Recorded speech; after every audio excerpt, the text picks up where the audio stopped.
karena rohani ini nanti yang akan dihukumi oleh Allah sampai hari kiamat, bahkan sampai ke akhirat. Nek rogo jasate sampean ngene iki sekena dicekel model ngene iki kuwi golek wis sampan karo dulur-dulure, karo sanak pamine, karo keluarga, karo tangga wis dipendem ning jero lemah niku sampun urusane iki. Akan tetapi yang ada di sini, yang ada di dalam ini, orang banyak yang menyebutnya jiwa, wis gak popo, ya jiwa bener. Ada yang menyebutnya di situ, ya ini adalah roh, ini juga gak salah, ya bener. Ya ada yang menyebutnya adalah jasad hakiki, ya bener. Semuanya ini gak ada salahnya, tapi semuanya itu adalah bentuk daripada wadah-wadah yang aslinya adalah hidup, yang menghidupi, yang menggerakkan seluruh tubuh ini adalah hidup. Disitulah Allah yang bersemayam di dalam diri kita masing-masing, ya. Hadirin wal hadirat, kula sering ngomong dumateng panjenengan sedaya, saya sering berbicara ini masalah roh, masalah arwah. Arwah itu banyak, roh itu satu. Ini masalah roh. Lah roh ini siapa sih roh? Ya. Dan manusia ini sebenarnya ini manusia ini yang mana? Kalau Anda memandang yang lab pada malam hari ini yang ada di TikTok namanya Gustop, yang lab ini di YouTube ini kan lab bareng ya, ada yang ada di YouTube Habib MTV. Blekere ya wis ngene iki jenenge manusa blekere iki. Tapi sebenarnya manusia yang sejati ini bukan yang ini loh ya. Bukan yang ini bukan. Tetapi ini cuma wadahnya manusia. Jadi wadah. Jadi upama iki truk utawa truk niku, mesinnya ini bukan yang kelihatan oleh mata, itu bukan. Ini juga sama. Ini manusia, sampean manusia, saya juga menuso, okay. Nah ini manusia yang sebenarnya bukan yang bisa kita pegang, bisa kita lihat dengan mata kepala, ini enggak. Akan tetapi mana manusia yang sejati itu yang mana? Yaitu rohani. Karena apa? Karena sering saya bicarakan sama teman-teman ya, baik ini di kanal YouTube atau TikTok ataupun langsung kita ngobrol-ngobrol sama teman-teman, ini sering saya gitu ya. Ini ngomongin tentang manusia sejati, ini sebenarnya sejatinya manusia itu sih yang mana ya? Nek awake dhewe gak ngerti sejatine manusia, sejatine awake dhewe, maka kita nanti akan kena hukum dari Allah Subhanahu wa taala. Karena sudah barang tentu nggih manusa sing gak ngerti sejatine awake dhewe ku karo Gusti Allah niku dihukumi kafir. Kafir indaullah. Kafir mungguhe Gusti Allah. Lek karo kancane karo padha menusane kuwi ditunjuk kowe kafir. Kae kafir gak masalah. Karena apa? Karena padha-padha gak ngertine. Ada Gus Gendeng matur suwun hadirnya. Iki Gus Gendeng. Gus Gendeng apa Kediri tukang ceramah kaya isin aku. Guruku. Guru spiritual. Yang belum pernah ketemu langsung tapi. Jadi itu. Jadi yang dihukumi oleh Allah nanti ini bukan apa ya? Bukan jasad kamu yang bisa kita pegang, bukan bisa kita lihat, ini enggak, tapi jasad hakiki. Di dalam jasad hakiki itu ada yang namanya hidup yang menggerakkan seluruh tubuh ini namanya hidup. Itu yang nantinya akan dihukumi oleh Allah. Bahkan sering saya bahas di sini ya, ini masalah dohir sama batin. Nek dohir kuwi cuma wadai batin ya, dohir niku cuma wadai batin. Wis to sampean ngomong aku iki pinter, aku ayu, aku ganteng dan sebagainya, terlalu membanggakan diri, setiap hari bersolek di depan kaca macam-macam, sentenono 20 tahun kasih isperot kabeh nggih to. Wis 20 tahun kasih ya wis iki mulai kendor-kendor ini iki. Di antara umur 50 tahun ke atas nanti semakin jelas. Apa omah sing tok gawe niku semakin rusak, nggak semakin bagus. Jadi ini ibaratnya rumah. Jasad kasar ini ibaratnya rumah yang menempati siapa? Yang menempati diri kamu. Sehingga apa yang terjadi? Ketika rumah ini tidak kamu rawat dengan baik, maka ditempati juga tidak enak. Makanya jangan gumun, wis ora usah gumun nek ana wong wedok. Niki biasanya lek berdandan iku suwi. Gitu. Lek berdandan iku suwi. Kang Priyan nggih. Betul nek wong lanang wis pokoke adus nggih klambi nggih suwal ya wis selesai. Gak mikir bibiran, gak mikir celaan, gak mikir wedaan, macam-macam. Ya, macam-macam. Tapi kalau yang namanya ini ya rumah kita ini tidak diopeni kanthi sae, kuwi digoni niku enggak enak. Makanya kita harus paham itu semua. Rumah yang seharusnya kita tempati ini selalu bagus, maksudnya bagus ini enggak mewah itu enggak. Sederhana sih sederhana ya. Yang penting ini enak ditempati, ini harus bagus.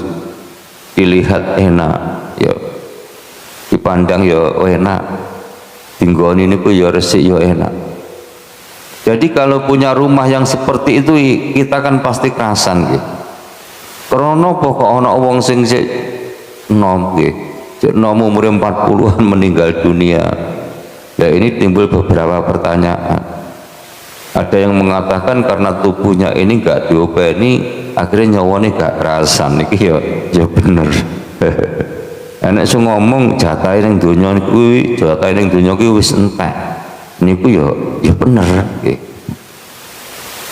Tapi semuanya ini ya kita hidup di dunia ini hanya untuk apa ya? Untuk menjalankan tugas yang diberikan oleh Allah kepada kita semuanya. Tapi ini berbanding berbalik dengan yang apa ya, yang dikatakan oleh orang umum, yang dikatakan oleh orang umum. Karena apa? Karena mereka melihat tidak dengan mata batin, akan tetapi dengan mata kepala. Nek meripat niku gampang diapusi, meripat niku gampang diapusi. Contohnya ngaten. Contohnya nek sampean neng dalan mandang mobil mandek, sampean memandang mobil yang berhenti, ini jarak 5 meter, ini hampir sama dengan aslinya, gitu, hampir sama dengan aslinya. Lalu ketika mobil ini dipindah menjadi 50 meter, ini sudah nggak sama, ya, sama aslinya, lebih mengecil. Nanti ketika mobil itu dipindah lagi jarak 1 kilo, wis sing mobil niku gede dadi mung sakmene. Jadi meripat ini mudah untuk ditipu. Makanya ketika ada orang bercerita bahwa saya di sana ketemu dengan rohnya orang yang sudah meninggal, melihat dengan mata kepala saya sendiri. Ketika berziarah kubur ke makam wali-wali, bertemu dengan wali, bisa dilihat dengan mata kepala ini. Ini ojo percaya, jangan percaya. Karena apa? Karena mata mereka ini ditipu oleh bangsa iblis tuh ya. Tapi kalau melihatnya dengan mata batin, ya, dengan mata batin dalam arti tauhidnya ini benar-benar bisa memancar di dalam dirinya, maka apa yang terjadi? Maka ini apa yang dia rasakan, apa yang dia lihat ini memang betul bahwa itu adalah rohnya orang yang sudah meninggal, rohnya wali atau rohnya siapa, ini sudah bisa dipastikan. Karena apa? Karena bangsa iblis niku, bangsa iblis niku tidak mau kalau orang ini memakai ilmu tauhid. Mereka akan merasa tidak enak, tidak nyaman berada di tempat orang-orang yang tauhidnya ini tingkat tinggi. Tapi beda dengan ruh, ya, dengan ruh orang-orang yang sudah meninggal.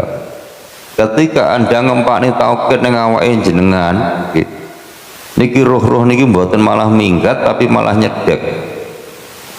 Karena apa? Karena dengan harapan Anda ini bisa mempelajari mereka suatu ilmu yang bisa mengantarkan, sampai ke sampai ke rahmatullah. Itu loh. Ini bedanya.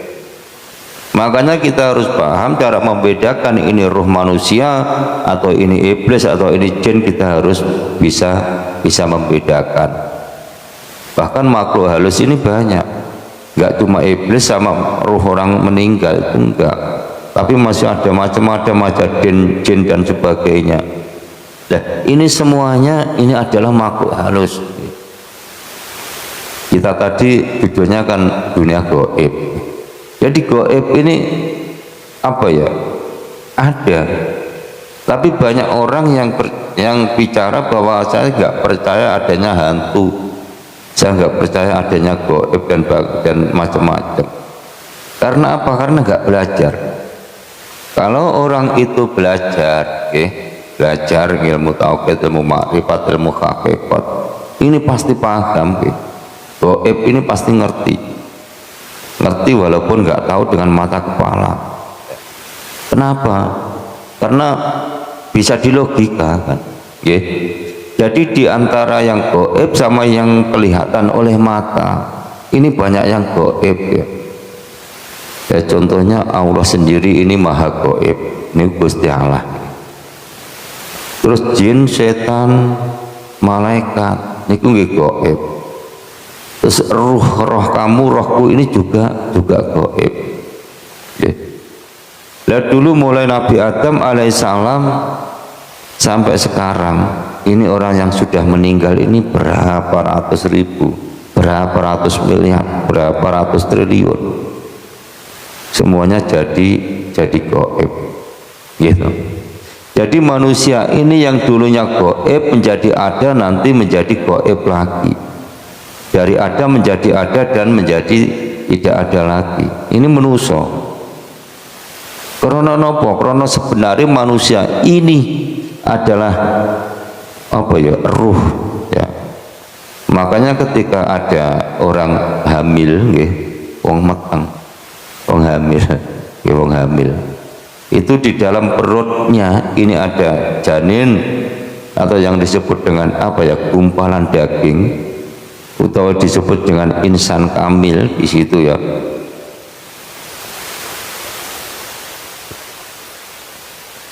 Dina diptia, aneh cok, aneh apa nih, dasar fitnah apa? Zaman komeno gak popo, lek gak seneng gak usah moro, wis penak tok. Jadi di antara yang gaib sama yang kelihatan oleh mata ini banyak yang gaib. Iya, ini pasti. Karena apa? Karena dulu ketika kita ini belum ada, kita ini juga gaib. Semuanya gaib, ya.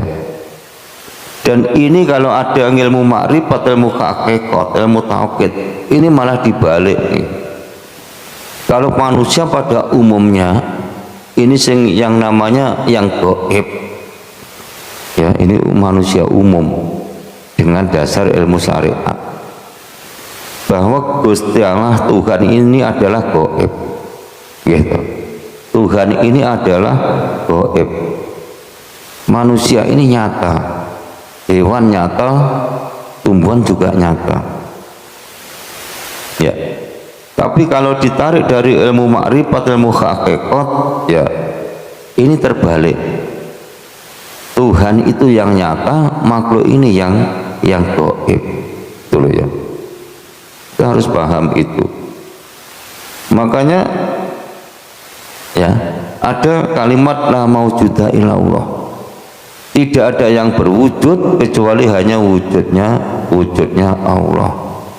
Kalau semuanya wujudnya Allah, wujudnya Tuhan, itu di sana ada tumbuh-tumbuhan, itu wujudnya Tuhan. Di sini ada Dina Diptia, ini juga wujudnya Tuhan. Di sini juga ada saya, ini juga wujudnya Tuhan. Di sana ada hewan-hewan, ini juga wujudnya Tuhan. Semua yang ada di alam semesta ini adalah wujudullah atau wujudnya Allah Subhanahu wa taala. Lalu manusianya ini yang mana? Gitu. Manusia ini yang mana? Kan jadi nggak jelas ini.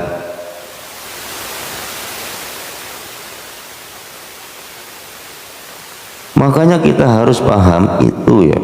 Jadi kita harus asal usul ya. Apa sih asal usul? Nek wong Jawa sing sering ngarani ning kono ki wong Jawa, orang Jawa.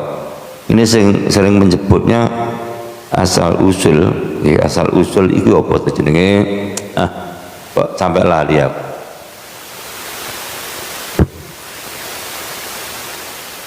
Jadi ngerti asalnya dari mana ya.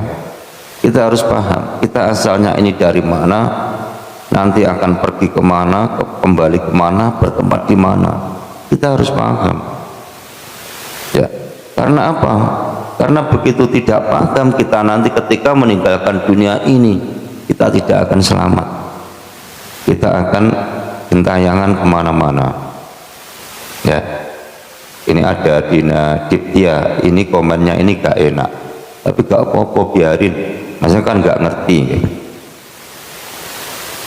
Jadi ini penting. Karena apa? Karena ketika ruh ini meninggalkan jasad, ruh ini meninggalkan jasad, ini harusnya kemana sih ruhnya? Ruh ini, baik ruhku, ruh kamu, ini kembalinya sih kemana? Ya, sebenarnya kan sudah ada di tuntunan ya, ada di tuntunan ini banyak, di kitab-kitab ini juga banyak, bahwa ruh yang sudah meninggalkan jasad ini seharusnya perginya kemana, yaitu ke rahmatullah. Makanya innalillahi wa inna ilaihi rajiun ya. Jadi kembalinya kemana? Ke Tuhan. Karena apa? Karena ruh ini berasal juga dari Tuhan. Nah, sampean tahu ngaji ya ngerti. Jadi asal usul alam. Ini sering tak bahas juga, baik di dunia TikTok maupun di dunia YouTube ataupun di dunia nyata seperti ini. Ini asal usul kabeh. Kita harus tarik dari garis yang paling atas dulu, dari puncak. Nah, kalau kita tarik dari puncak, sebenarnya ini dulu ya, ini dulu belum ada apa-apa. Ini yang ada siapa sih yang ada? Belum ada apa-apa ya. Dan ibaratnya kosong seperti ini nggak ada apa-apanya, kosong. Ya itulah yang disebut dengan zat. Ya, zat. Walaupun kosong tapi isinya ini banyak. Yo. Kosong tapi isinya ini banyak, kosong tapi isinya ini wakeh gitu. Podo karo tak ibarat ini, dulu ini pernah saya ibaratkan ya, ibaratkan ini ada yang namanya telur ini ibarat zat, ini ibarat saja ya, biar bisa dijadikan omongan. Lain ndak digambar nih ngono, lek ngomongnya piye tentang dunia ilmu nih nggih. Jadi ibarat telur. Telur itu kan ya seperti itu, cuma bulat, lonjong ya, yang ada cangkangnya kan gitu kan. Semua orang menyebutnya itu adalah telur, bener. Ya, bener. Nah, sebenarnya di dalam telur ini ada apa sih? Kan banyak. Di situ ada bulu juga ada di situ, kotoran ayam juga ada di situ, hati juga ada di situ, terus macam-macam, semuanya sudah ada di situ ya. Tapi karena belum dikebiarkan, belum oleh Allah pada waktu di alam zat ini, Allah belum akbar, maka tidak ada apapun kecuali hanya zat itu sendiri. Lalu ketika zat itu berahi atau berkeinginan, apa yang terjadi? Ciptaan Gusti Allah yang pertama ini kan apa ya? Kan Nur Muhammad. Ya, Nur Muhammad. Dan Nur Muhammad ini di mana sih Nur Muhammad? Ini kalau dibahasan di kitab-kitab, Nur Muhammad ini berada di alam wahdah.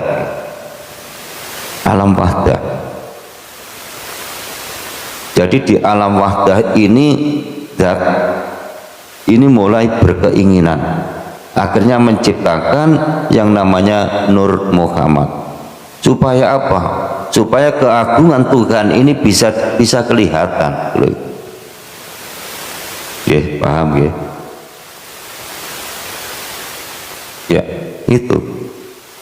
Nah, ketika Nur Muhammad ini ya oleh Allah sudah diciptakan, ya, lalu diproses, semuanya pakai proses. Makanya jangan heran kalau ada apa ya, ada dokter, ada apa ya, ahli astronomi, ahli geologi dan sebagainya mengatakan bahwa alam semesta ini tercipta ini sudah jutaan bahkan miliaran tahun. Karena apa? Karena semua ini ya, semua ini melalui proses kun fayakun ya. Ya. Nah, ketika Nur Muhammad ini sudah diciptakan oleh Allah ya, dan terasa baik, api, pantas, sifatnya kamal, jamal karo kamal. Ya. Lalu oleh Allah ini disimpan. Di mana nyimpannya? Yaitu di dalam Nurullah. Jadi Nur Muhammad disimpan di dalam Nurullah. Makanya la maujuda illa Allah, ora ana sing wujud kecuali wujudnya Gusti Allah dewi. Nah, sebelum ini semuanya digelar jadi alam semesta ini yang namanya dohir ini masih disimpan di dalam batin. Ya. Tapi kalau sampean, Anda, saya dan yang lainnya ini dohir kita ini menyimpan batin. Ya, dohir kita ini menyimpan batin. Nah, setelah Nur Muhammad ini disimpan lama oleh Nurullah, lalu zat ini berkeinginan lagi ya, berkeinginan seterusnya. Ada apa ya? Istilahnya ini ada tahap-tahapnya gitu. Ya, ada tahap-tahapnya. Ya, bisa dipahami ya. Nah, ketika Nur Muhammad ini sudah disimpan oleh Allah, lalu Allah ini atau zat, karena sebutan Allah ini ketika sudah ada manusia ya. Ketika Nur Muhammad ini sudah disimpan Nurullah ini sangat lama sekali waktunya, tidak terdeteksi oleh alat apapun karena manusia juga belum ada. Lalu Allah ini ingin menyempurnakan makhluk atau ciptaannya ya.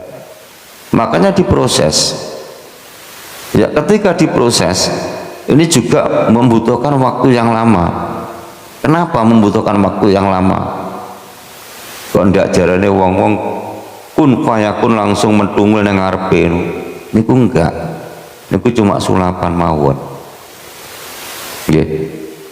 Lalu ini Allah atau zat itu mulai apa ya, memproses untuk apa ya, untuk menyempurnakan ciptaannya. Jadi Nur Muhammad itu nanti yang akan jadi bahan-bahan seluruh alam semesta ini. Ini Nur Muhammad ya, jadi kamu, jadi saya, jadi hewan, jadi tumbuhan, jadi iblis, jadi malaikat. Ini semuanya dari Nur Muhammad ya. Nah, disitulah ketika berkeinginan kedua, tapi ini sifatnya ini juga masih gaib. Di situ yang disebut dengan alam wakitiyah. Wakit itu satu. Ini alamnya ini masih alami Gusti Allah dewi. Durung ono apa-apa belas ya. Dan itu Mbak Dina Diptia, silahkan kalau mau tanya nggak apa-apa, sama nesu nggak apa-apa, ngeloknya nggak apa-apa, aku nggak marah kok kalau sampai karena zaman kan belum ngerti ilmu ini aja kan ya. Lalu setelah lama kelamaan ini proses-proses lebih sempurna, akhirnya apa yang terjadi? Yang dulunya gaib, Allah ini ingin menunjukkan kepada siapa? Ya kepada dirinya sendiri sebenarnya. Karena apa? Karena belum ada siapa-siapa di alam wakidiyah ini. Yang ada masih Nurullah sama Nur Muhammad. Dan Nur Muhammad ini juga masih disimpan di dalam Nurullah. Jadi yang ada cuma Tuhan saja. Tapi Tuhan yang belum jadi rajanya, ratunya segala alam ini belum ngeratoni apapun, karena yang dikeratoni belum ada.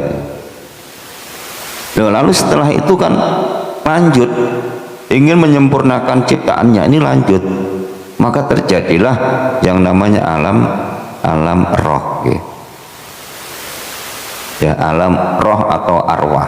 Kalau roh ini satu, arwah ini jamak banyak. Ada ahli kalem, apa bedanya roh, jiwa, sukma?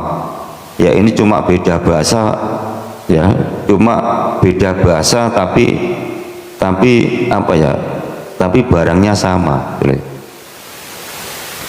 ya. Ketika roh ini disimpan, ketika di alam arwah ini nggak ada bedanya.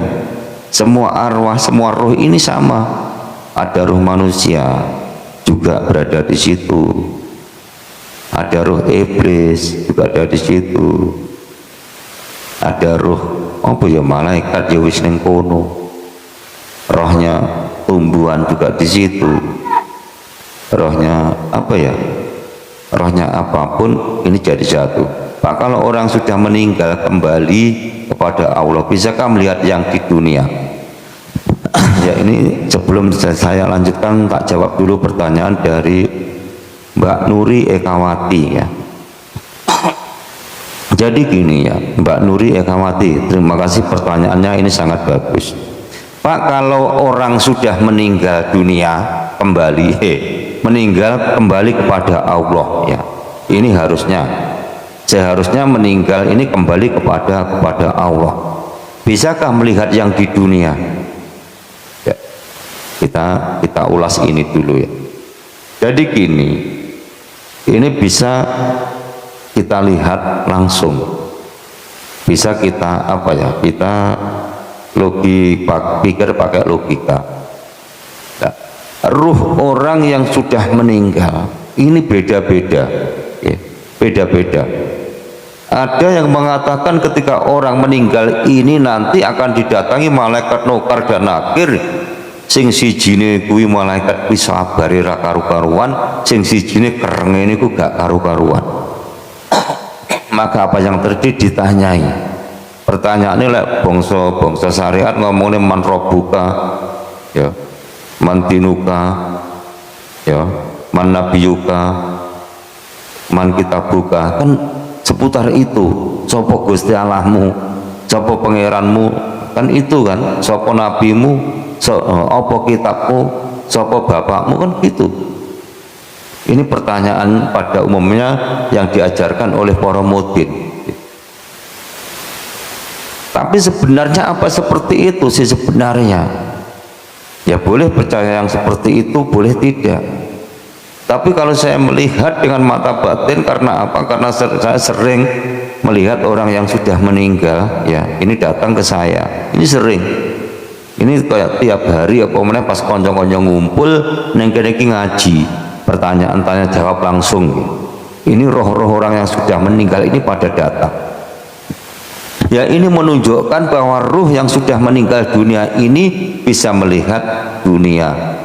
Nek kangen karo putune ya iso balik, golek putune walaupun iso nyawang tok gak iso ngomong. Karena apa? Karena yang dijak ngomong juga nggak ngerti. Makanya ya Tapi beda ini roh yang kena hukuman, dalam arti karena dosa-dosanya di dunia ini terlalu banyak. Dosa-dosanya ini akeh, karo goib gak percaya. Contohnya ini ada Mbak Dina Dipya yang ada di YouTube ini ya komennya ya. Terus dengan goib gak percaya, dengan Tuhan tidak percaya, imannya dalam arti gak iman. Nanti ketika orang yang seperti itu meninggal dunia, rohnya ini akan pergi kemana? Yang seharusnya roh ini pulang ke rahmatullah, akan tetapi ini bisa kesasar kemana-mana. Istilahnya kesasar di alam nasyut. Kenapa? Karena nggak punya iman. Alam nasyut itu apa sih alam nasyut? Alam nasyut ini alamnya poro iblis, alamnya iblis. Jin setan seandainya kabeh niku wau berada di alam nasyut. Dan manusia yang meninggal dunia, rohnya ini gentayangan akhirnya digeret oleh bangsa iblis ke alam nasyut. Inilah yang disebut dengan siksa kubur. Jangankan untuk datang melihat anak cucu pada waktu di dunia, ini nggak bisa. Karena apa? Karena bingung. Ketika di alam nasyut ini, roh yang kesasar di situ, roh itu bingung. Wis gak apa ya? Istilahnya ini gak karu-karuan, nasib ini gak enak. Ini roh yang kesasar. Tapi roh-roh yang ini yang selamat. Dalam arti ketika roh ini meninggalkan jasad, bisa melenggang, bisa melewati barzah dengan sempurna, dengan baik, lalu sampai ke alam kubur. Di situ bebas. Karena apa? Karena oleh Allah ini sudah ada fasilitas-fasilitas yang istimewa, bisa menembus dimensi apapun. Dimensi dunia bisa dia tembus, dimensi akhirat akhirat belum ada ya. Tapi sudah bisa melihat neraka itu seperti apa, surga ini seperti apa. Ini luar biasa. Makanya ini Mbak Nur Ekawati ya, sampai jangan heran kalau sekarang ini ya, nggak dulu-dulu, sekarang ini banyak orang yang masih diajari ilmu oleh Sunan Kalijogo, oleh Sunan Kudus, oleh sopon ya, Sunan Ampel dan sebagainya. Bahkan saya sendiri sering diajari ilmu tauhid ini oleh mbah saya sendiri, nggak lewat mimpi tapi ngobrol. Ngobrolnya gimana? Ngobrolnya pakai namanya ruh ya, pakai roh tulis. Ya, dan ini saya juga ini Mbak Nur Ekawati dan yang lainnya yang mendengarkan ini, sebenarnya untuk ketemu roh orang yang baru meninggal itu gak sulit. Nah, ini sama tak kasih pertanyaan dulu. Zaman ingin ketemu rohnya orang yang sudah barusan meninggal, ingin ketemu apa enggak? Nah, ingin ketemu tak ajari zaman.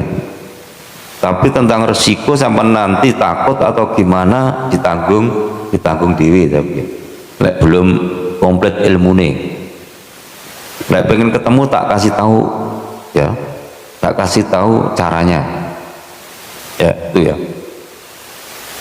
Jadi ruh ini nanti ketika meninggalkan jasad ini ya prosesnya seperti opo ya yang ngarani, istilahnya pisah. Ini yang disebut dengan kiamat kecil. Jadi pisahnya nyawa karo sing jenenge raga nggih. Niki yang disebut dengan barzah. Lah ketika barzah ini ya, ini iblis, ini jogo-jogo, malaikat ini juga atong-atong. Kayak wong tukang ojek contohnya niki. Kayak tukang ngojek negati ning dalan. Begitu ada yang lewat, maka ditanyai. Ya, maka ditanyai, arep neng ndi Pak? Arep neng ndi Bu? Kan ngoten nggih. Tak terne kan macam-macam gitu. Lah ini iblis sama malaikat ini juga gitu. Ketika di alam barzah ini mereka berdua, iblis sama malaikat, wis atong-atong ning kono. Ya. Nah, ini untuk apa? Untuk yang iblisnya ini untuk menjerumuskan manusia supaya tidak nyampe ke rahmatullah, akan tetapi akan diajak ke alam nasut itu tadi biar jadi bolone iblis, dijak nang neraka bareng golek wis bar kiamat. Tapi kalau malaikat ya begitu ketemu dengan manusia ini diajak oleh malaikat, diajak ke kemana? Ke alam malakut. Ya ketika di alam malakut nanti oleh malaikat ini diantarkan sampai ke rahmatullah. Ini penake ditemu malaikat. Nek kita ini meninggal nanti sing nemu iblis niki ribet urusane. Ya, ditulungi angel. Ya, itu. Kita harus paham. Tapi ada satu orang, satu golongan ini yang luar biasa. Begitu roh ini meninggalkan jasad itu, ini malaikat tidak berani mencabut nyawanya, iblis juga tidak berani mendekat. Ya. Iblis juga tidak berani mendekat. Luar biasa. Dan malaikat ini akan berterima kasih sekali ya malaikat Israel. Karena apa? Karena sing seharusnya malaikat Israel ini kerja jabut nyawane wong kuwi kenyataane gak sida jabut, ora dicabut wis budal dhewe marang Gusti Allah. Nah ini bilang tergantung kepada kita semuanya.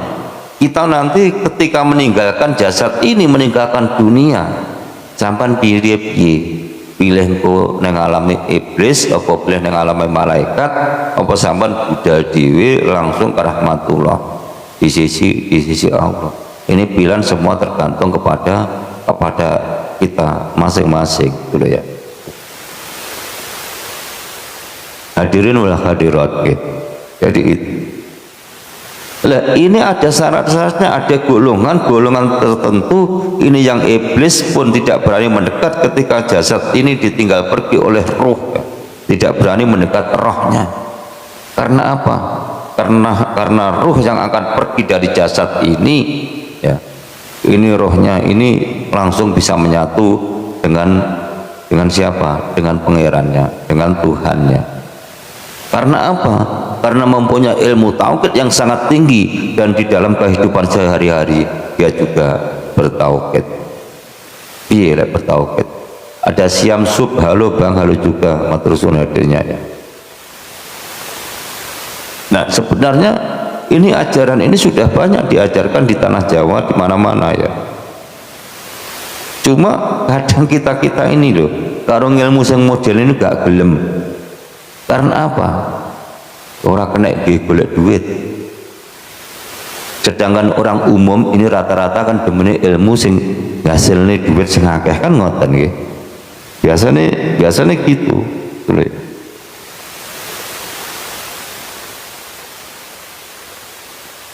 Ya kita harus paham itu semuanya. Makanya ini ada cerita-cerita yang ditulis di kitab-kitab ya, seperti Imam Syafi'i ketika meninggal dunia beliaunya wafat, ini malaikat gak wani nyedek ya. Contohnya terus Syekh Abdul Qadir Jailani ketika mau wafat, iblis gak wani nyedek ya, malaikat juga nyedek gitu ya. Karena apa? Karena bisa berangkat sendiri ke rumah yang baru gitu ya. Terus contohnya Umar bin Khattab, ini ditulis di kitab-kitab. Ketika Umar bin Khattab ini mau meninggal dunia, malaikat Israel datang. Ini ditempeleng sirai. Ini cuma bahasa kiasan gitu. Dalam arti malaikat tidak berani nyabut rohnya Sayyidina Umar, menurut maksudnya ya.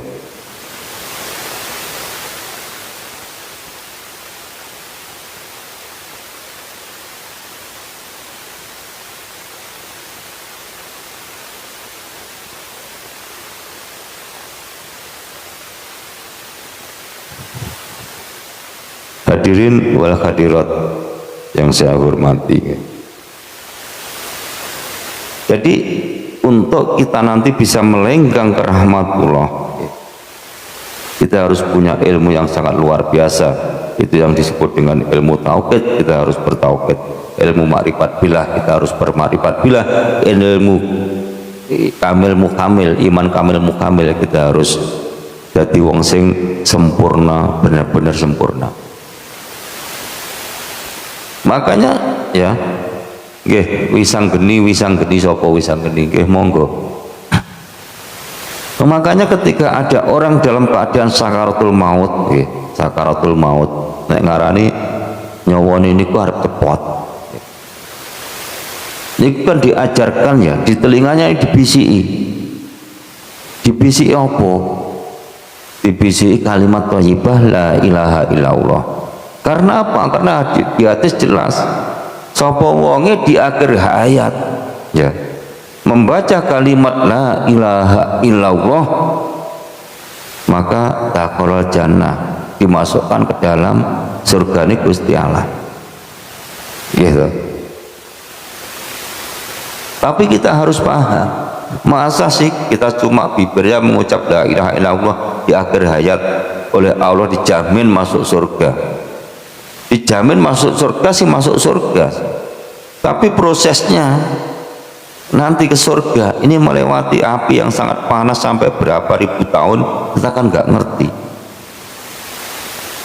Ya, iya kan? Ya la ilaha illallah dakhala jannah. Sapa wong ning akhir hayat maca kalimat la ilaha illallah, kalimat tauhid itu, maka apa yang terjadi? Akan dimasukkan ke surganya Allah. Tapi sebenarnya kan ada yang lebih istimewa daripada surga ya. Ada yang lebih istimewa. Makanya ada riwayat Ibnu Arabi ya, itu menulis buku yang intinya, ya Allah, saya tidak butuh surgamu, aku gak butuh harus surgamu ya Allah, tapi apa yang dibutuhkan oleh Ibnu Arabi? Yang dibutuhkan adalah ya bersama dengan pemilik surga, dulu ya. Ini lebih istimewa. Makanya kita harus hati-hati dalam beribadah kepada Allah, kepada Tuhan kita. Ojo mung ngarep-ngarep pahala ya. Jadi sekarang ini tolong, ini kalau ada, ini di sini ada kiai ataupun Kang Ustadz ya, ini tolong nek ceramah ojo janjeni swarga ya. Karena apa? Karena takutnya nanti hasilnya ini malah kosong. Karena apa? Karena sudah jelas bahwa siapapun yang beribadah kepada Allah ini dengan embel-embel yang lain, dalam arti embel-embel yang lain ini ya, embel-embel yang lain, mengharap daripada yang lain, bukan karena Allah, tapi karena apa? Karena pahalanya sampai 27 derajat dan sebagainya. Ini sudah menyimpang ya, ini sudah menyimpang. Karena apa? Ya, karena yang ibadah kamu seharusnya hanya karena Allah, karena Tuhan kamu, karena pencipta kamu. Ini ada makhluk lain ya, yang jubel nang tengah-tengah kono, sing jenenge apa? Jenenge swarga. Kalau kita beribadah kepada Allah hanya karena surga, maka apa yang terjadi? Maka akan terjadi kemusyrikan di dalam diri kita. Nek wong musyrik zaman sudah jelas dosa apa wae sing gede-gede, dosa sebesar apapun, ini kalau tobat atau minta maaf kepada Allah, maka Allah akan mengampuni dosamu sebesar apapun ya. Akan tetapi kalau yang namanya musyrik ini adalah menyekutukan Allah, dan musyrik ini adalah dosa yang tidak bisa diampuni oleh Tuhan kita. Makanya kita harus hati-hati dalam beribadah, kita harus hati-hati. Ojo mengharap-harap pahala, gak ono pahale, gak budal, ora ono ganjarane, gak nyak. Makanya sering dijadikan ini ya, sering dijadikan oleh orang-orang, dijadikan apa? Dijadikan lomba-lomba. Aku sholat ibadah kepada Allah karena apa? Jamaah sholat berjamaah karena apa? Karena ingin mendapatkan pahala atau derajat yang namanya 27 derajat. Ini banyak yang seperti itu ya, yang seperti itu banyak ibadahnya. Kita rubah mindset kita ya, kita ibadah hanya kepada Allah, gak usah mikir karena pahala atau apapun ya. Karena ketika kita beribadah kepada Allah, kita masih ada apapun di situ, maka apa ini yang disebut dengan musyrik, walaupun itu namanya musyrik kopi, musyrik sing samar. Ngoten. Ya hadirin wal hadirat yang berbahagia, kita teruskan. Jadi perjalanan ruh itu tadi ya, perjalanan ruh ketika sudah meninggalkan jasad ini gak gampang ya. Karena apa? Karena yaitu tadi iblis pada mencegat mereka supaya apa? Supaya dijerumuskan atau di apa ya, sing jenenge dijerumuskan biar sampai ke alam nasut. Dan orang-orang yang bisa dijerumuskan sampai ke alam nasut ini banyak ya, termasuk diantaranya yang beribadah kepada Allah hanya karena pahala, hanya karena ingin diakui oleh orang lain, hanya ingin mendapatkan 27 derajat dan sebagainya. Itu namanya apa ya, musyrik indahullah, musyrik mugi Gusti Allah. Ning lek padha-padha menusane ngarani ngono iki ya wis apik kowe. Nek padha-padha menusane, apa tidak cukup kita mendapat pengakuan dari Sang Pencipta kita sehingga kita masih mengemis pengakuan dari makhluk lain ya, dulu ya. Bahasa ini bahasa kerang. Jadi makanya ketika Anda teliti sampai teliti neng donya ngene iki mangke, antara ruh ya, sampai bisa melihat dengan batin Anda, antara ruh orang-orang yang sudah meninggal yang selamat sampai alam kubur dengan yang gentayangan, ini masih banyak yang gentayangan ya. Karena apa? Karena ini sudah bisa dilihat dengan logika ya, bisa kita lihat dengan logika. Ketika ada majelis taklim ya, enek majelis taklim sing ngomongi, sing ngulang ini tentang ilmu tauhid, ilmu makrifat, ilmu hakikat, wis santri niki mung titik, wong-wongi bodoh gak demen. Karena apa? Karena ilmu itu tidak bisa untuk mencari namanya harta benda ya. Termasuk pengajian yang ngomongin ilmu tauhid tingkat tinggi, ini rata-rata yang datang ini juga sedikit ya. Jangan heran seperti itu. Makanya sekarang ini kalau ada pengajian di situ ya, sing diomongin niku ustadze lucu, guse niku lucu, apa meneh guse niku ganteng, bagus ya. Dan niku sing teko niku ewon bahkan sampai puluhan ribu. Ini luar biasa. Tapi kalau apa ya, ustadznya, kiainya ini dalam pengajian ini yang dibicarakan tentang ilmu tauhid, sing teko mau widik. Ini menandakan nanti ketika roh ini meninggalkan jasad, yang bisa nyampe ke alam kubur dengan selamat ya, itu cuma sedikit. Karena apa? Karena ya tadi ilmu sing model ngono ki bodoh gak gelem ya. Ini makanya Saya pernah membaca kitab, ya, membaca kitabnya apa saya sama tak kasih tahu. Tapi kitabnya ini berasal dari Timur Tengah, dari Irak, yaitu karangan beliaunya Syekh Junaid. Siapa Syekh Junaid? Syekh Junaid ini adalah gurunya Syekh Abdul Qadir Jailani. Ya. Beliau menulis kitab, di situ mengatakan bahwa surga nanti isinya surga ini, ya, ini lebih sedikit daripada neraka, 1:3. 1:3. Kalau nanti yang masuk dalam surganya Allah cuma 1, yang masuk neraka 3. 1:3. Nah, ini kita harus paham itu semuanya.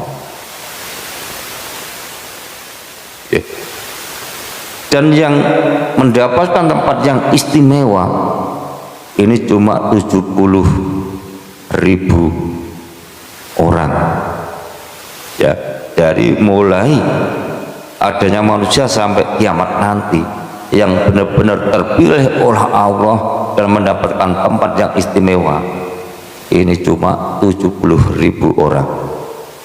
Jelas 70.000 orang itu siapa saja ini jelas. Yang pertama pasti para rasul, ya, para nabi, para wali. Rasul ini kan pasti nabi, ya, jelas rohnya para nabi, para wali, terus para mukmin hak, benar-benar orang yang mukmin, benar-benar yang mukmin. Tetapi gimana nasib wong kaya awake dhewe iki ibadah gak pate iso, sedekah gak tau belas, ilmu hakikat ya mung nggak duwe belas, ilmu tahu kita ya semua ngene-ngene kita. Iya nasibnya nanti. Nah, yang penting kita mulai sekarang kita belajar bareng-bareng dulu, ya. Hadirin wal hadirat yang berbahagia, ini nanti kita lebih 1 jam, kita kurang 5 menit, ini sudah 1 jam pas. Jadi itu, makanya ketika kita nanti ketika meninggalkan jasad atau meninggalkan dunia ruh kita supaya selamat, kita harus bagaimana? Kita harus paham kembang telon ini. Apa sih kembang telon? Masa wong arep mati kok dadak kon golek kembang telon? Enggak. Maksudnya bukan kembang telon yang itu loh. Tapi yang mana? Kembang telon siapa sih kembang telon, ya? Sama tak kasih gambarannya garis besarnya, tapi nanti tak uraikan di pertemuan yang akan datang karena panjang. Nanti kalau diulas semua pasti sangat panjang. Jadi yang dimaksud dengan kembang telon ini yang satu adalah iman tauhid. Iman tauhid itu mentauhidkan Tuhan. Kita di dalam hati ini selalu menauhidkan Tuhan. Tidak ada apapun kecuali hanya Tuhan saja. Ini loh, ya. Paham la maujuda illallah. Makanya Kanjeng Nabi Muhammad dulu ini cara untuk memfanakan diri neng kono ki mang, ya, sing ditulis neng apa, ya, neng hadis, ya, Rasulullah, ya, ana Ahmad, saya adalah Ahmad, ya. Ana Ahmad bila mim akad, saya Ahmad. Tapi kalau memnya dihilangin ini kan jadi akad, jadi lebur jadi satu, menjadi cuma Tuhan saja, itu loh, ya, maksudnya. Jadi rasa manusianya ini ditindas kalau jenenge Nurullah, ya, Nur Muhammad ini ditindas dengan Nurullah, akhirnya lebur jadi apa, ya, jadi Nurullah Pak. Contoh ngaten, sampean ngerti sing jenenge iwak. Wis ngomong iwak paus sing gedine sak omah, aja iwak cilik-cilik gak ketara blas. Contoh, sampean roh iwak paus gedine sak omah, bobotnya sampai 100 ton. Ini ibaratnya makhluk, memang ya makhluk bener, ya, tapi ibaratnya makhluk. Terus segoro utawa laut ini ibaratnya zat. ya, atau Allah. Ketika ikan paus, ya, paus tadi kamu masukkan ke dalam laut, belum gitu, apa yang terjadi? Ikan pausnya nggak kelihatan, tapi yang kelihatan apanya? Cuma lautnya saja. Dan orang yang berhakikat menawakilkan diri kepada Allah, pikirannya seperti itu. Ketika kita masuk ke dalam alam ini, bedeng wis ngono kuwi. Sing ketara apa? Sing ketara ini pencipta bukan ciptaan. Maksudnya menawakilkan diri. Ini kembang telon yang pertama adalah iman tauhid. Yang kedua adalah iman makrifat. Apa iman makrifat? Makrifat itu ilmu. Ngerti ilmu nih. Iso bedakne iki elek, iso bedakne iki apik. Sing elek ditinggal, sing apik dinyangi. Apik tok lek gak manfaati wong liya ya gak dinyangi. Ya sing dinyangi sing apik, sing manfaati kanggo wong liya. Kuwi jenenge sing ngerti hukum-hukum ini yang disebut dengan iman makrifat. Terus yang ketiga adalah iman kamil mukamil. Sempurnanya sempurna. Oke. Sempurnanya sempurna, sehingga bisa mendudukkan diri di mana, bertempat di mana, ya, dan tahu ya saya ini dari mana, nanti ketika sudah wujud di dunia ini nanti pulang akan kembali kemana, bertempat di mana, ini paham semuanya. Adalah ilmu kamil mukamil, dan itu sudah bisa dirasakan di dalam hati, dan ini pun juga bakok. Siapa mau gak kelingan kui blas kok ya balik neh. Oke. Jadi kalau zikir kita kepada Allah ini terus menerus, itu yang disebut dengan sholat. Maknanya ini ada sholat doim, sholat langking, sholat sing gak kena pedot, jenenge sholat gaib. Hadirin wal hadirat yang berbahagia. Ya, jadi supaya roh kita nanti selamat, kita bisa melenggang, bisa bersama dengan Sang Pencipta kita dalam arti pulang ke rahmatullah, ya. Kita harus paham tentang tiga ilmu ini tadi. Ilmu kembang telon, nah Sunan Kalijaga nek ngarani kembang telon, bahane ya nika kembang kenongo, kembang kandil, kembang apa ya mawar, itu ya. Itu cuma wujud barangnya seperti itu, tapi ini sebenarnya bukan yang itu, maksudnya kembang telon. Ya ketika kita berziarah kubur, kembangnya yang gak warna telu mang, tapi hati kita membawa kembang telon yang benar-benar kembang telon atau sejatinya kembang telon, yaitu iman tauhid, iman makrifat billah, iman kamil mukamil. Ini baru nanti orang yang bisa merasakan di dalam hatinya seperti itu terus menerus, itu nanti yang akan ditempatkan di surganya Allah, surga yang istimewa.